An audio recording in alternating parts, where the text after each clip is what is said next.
My question is, you talk frequently about having the moral imperative to be rational, and yet as humans we're constantly carrying this evolutionary baggage which gets in the way of us thinking rationally. Are there any tools or behaviors you embrace to facilitate your rational thinking? The answer is, of course.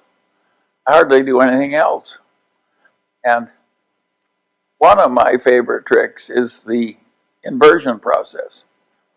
And I'll give you an example. When I was a meteorologist in World War II, they told me how to draw weather maps and predict the weather. But what I was actually doing is clearing pilots to take flights. And he just reversed the problem. I inverted. I said, suppose I wanted to kill a lot of pilots. What would be the easy way to do it? And I soon concluded that the only easy way to do it would be to get the planes into icing the planes couldn't handle, or to get the pilot into a place where he'd run out of fuel before he could safely land. So I made up my mind I was going to stay miles away from killing pilots by either icing or getting them into sucked-in conditions when they couldn't land. I think that helped me be a better meteorologist in World War II. I just reversed the problem.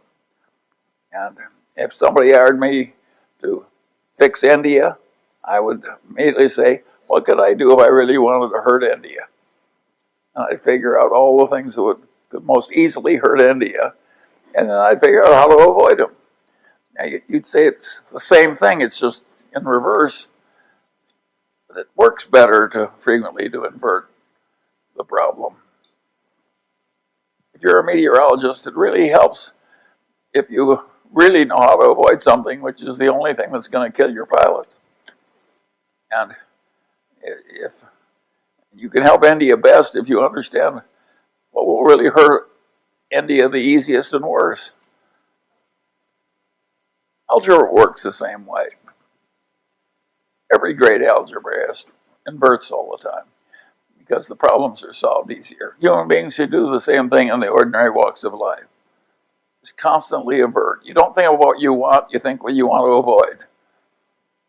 Or when you're thinking what you want to avoid, you also think about what you want. And you just go back and forth all the time.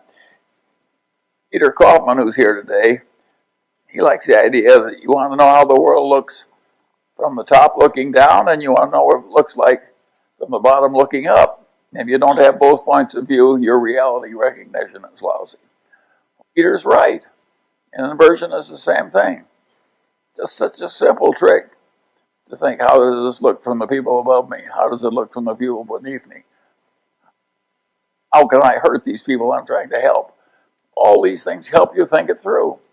And they're such simple tricks. They're like the lever. They really help.